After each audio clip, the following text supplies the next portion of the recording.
السلام علیکم دوستو، امید ہے آپ سب خیریت سے ہوں گے اور اپنی زندگی کے تمام معاملات احسن طریقے سے سر انجام دے رہے ہوں گے۔ دوستو، صحابہ کرام میں سے سب سے لمبی عمر پائی ہے حضرت سلیمان فارسی رضی اللہ تعالیٰ عنہ نے۔ 350 سال ان کی زندگی ہے۔ اتنی زندگی صحابہ کرام میں سے کسی کی بھی نہیں ہوئی جتنی حضرت سلیمان فارسی کی تھی۔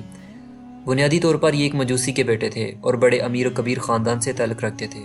یہ اپنے باغ میں جاتے تو راستے میں ایک راہب کا کٹیا تھا، تو یہ گزرتے گزرتے اس کے پاس رکنے لگے۔ اس راہب کی باتوں میں وحی کا اجالا تھا، تو اس کی باتیں آپ کو اچھی لگنے لگیں۔ باپ کو پتہ چلا تو اس نے کہا کہ ہم مجوسی ہیں، آگ کی پوجا کرتے ہیں اور یہ نصرانی ہیں، تم ان کے پاس نہ بیٹھا کرو، کہیں تمہارا دین نہ لوٹ لے۔ لیکن ایسی طلب جاگ گئی تھی دل میں کہ وہ باز نہ آئے۔ باپ کو پتہ چلا تو اس نے گھر سے نکال دیا اور یہ دور جا کر کہیں ایک گرجا گھر میں ایک پادری کی خدمت کرنے لگے۔ اس پادری نے ساری زندگی شفقت کے سائے میں حضرت سلیمان فارسی رضی اللہ تعالیٰ عنہ کو رکھا۔ ناز و نام میں پلنے والا بیٹا گھر چھوڑ کے حق کی تلاش میں نکل کے اس گرجا گھر میں پہنچا تھا۔ اس پادری کا آخری وقت آیا تو اس نے آپ کو بلایا اور بلا کر کہا کہ میں زندگی کی سانسیں پوری کر چکا ہوں، میرے انتقال کے لمحے قریب آ گئے ہیں، تم نے میری بڑی خدمت کی ہے، تم میرے بعد غموریہ چلے جانا، وہاں کا جو راہب ہے فلاں اس کا نام ہے، تم اس کی جا کے خدمت کرنا، تمہیں حق مل جائے گا۔ حضرت سلیمان فارسی رضی اللہ تعالیٰ عنہ کہتے ہیں کہ میں اس کی تدفین کے بعد غموریہ چلا گیا، اور جو اس نے نشانیاں بتائی تھیں ان نشانیوں کا حامل راہب مجھے مل گیا۔ میں نے ایک عرصہ دراز اس کے پاس اور اس کی خدمت میں گزارا، اور میں حق کا متلاشی تھا۔ ایک وقت آیا کہ اس راہب کا بھی آخری وقت آ گیا، اور اس نے مجھے تنہائی میں بلا کر کہا کہ اب کوئی ایسا شخص نہیں رہا جس کے پاس میں تجھے بیچ سکوں، میرا آخری وقت آ گیا ہے اور تم نے صحیح سچائی کے ساتھ حق کی تلاش میں میری خدمت کی ہے۔ میں تمہیں پتے کی بات بتاتا ہوں، پلے باندھ لو، میرے انتقال کے بعد تم یثرب چلے جانا۔ نبی آخر الزماں صلی اللہ علیہ وسلم کے ظہور کا وقت قریب آ گیا ہے اور وہ ہجرت کر کے وہاں تشریف لائیں گے۔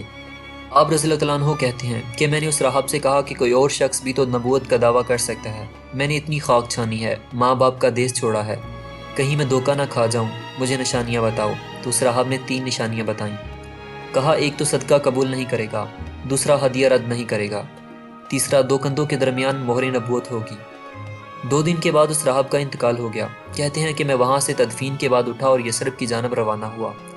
راستے میں ایک قافلہ ملا جو یثرب ہی جا رہا تھا، تو میں ان کے ساتھ شامل ہو گیا کیونکہ میری منزل بھی وہی تھی، لیکن انہوں نے مجھے اکیلا سمجھ کر پکڑ لیا اور غلام بنا لیا۔ لیکن میری خوش قسمتی کہ یہ انہوں نے مجھے بیچا بھی تو یثرب میں، وہاں ایک یہودی نے مجھے خرید لیا اور اپنے باغ میں کام کاج پہ لگا دیا۔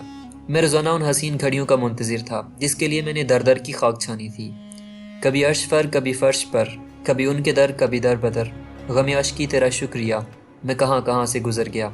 آپ رضی اللہ تعالیٰ عنہ آگے فرماتے ہیں کہ میں ایک دن اپنے باغ میں کھجوریں توڑ رہا تھا کہ ہوائیں گیت گانے لگیں اور طلال بدر علینا کی صدائیں گونجنے لگیں۔ میں نے جلدی سے چھلانگ لگائی اور بھاگ پڑا۔ میرا مالک سمجھا شاید غلام بھاگ رہا ہے، اس نے دوڑ کے مجھے پکڑ لیا۔ میں نے اس کو کہا کہ میں بھاگ نہیں رہا ہوں، یہ جسم تیرا ہی ہے لیکن دل کسی اور کا ہے۔ آپ رضی اللہ تعالیٰ عنہ فرماتے ہیں کہ میں کچھ کھجوریں لے گیا اور آقا کریم صلی اللہ علیہ وسلم کی خدمت میں حاضر ہوا اور جا کے میں نے پیش کی اور میری نیت صدقے کی تھی۔ آقا کریم صلی اللہ علیہ وسلم نے فرمایا کہ ہم نبی ہیں، صدقہ قبول نہیں کرتے۔ اب رضی اللہ تعالیٰ عنہ کہتے ہیں کہ کچھ دن بعد میں نے پھر کھجوریں لیں اور میری نیت ہدیہ کی تھی۔ میں آقا کریم صلی اللہ علیہ وسلم کی خدمت میں جا کے پیش کی تو آقا کریم صلی اللہ علیہ وسلم نے قبول فرمائی اور فرمایا کہ ہاں ہم ہدیہ قبول کرتے ہیں۔ آپ فرماتے ہیں 2 نشانیاں پوری ہو گئیں، اب تیسری نشانی رہتی تھی، اگرچہ 2 نشانیاں ہی میرے لیے کافی تھیں اور حضور صلی اللہ علیہ وسلم کا چہرہ ہی میرے لیے کافی تھا، لیکن میری آرزو یہ تھی کہ میں تیسری نشانی کا بھی بچشم خود مشاہدہ کر لوں تو پھر میں ایمان لاؤں گا۔ ایک دن آپ صلی اللہ علیہ وسلم میرے باغ میں تشریف لے آئے۔ حضور صلی اللہ علیہ وسلم نے قمیض اتاری ہوئی تھی اور اپنے مبارک کندھوں کے اوپر کپڑا رکھا ہوا تھا جسے مہر نبوت والی جگہ چھپی ہوئی تھی۔ ہلکی ہلکی ہوا چل رہی تھی اور میں حضور صلی اللہ علیہ وسلم کے پیچھے پیچھے ہوتا تھا۔ میری آرزو یہ تھی کہ ہوا کا کوئی تیز جھونکا آئے اور کپڑا ہٹا دے اور میں مہر نبوت کی زیارت کر لوں۔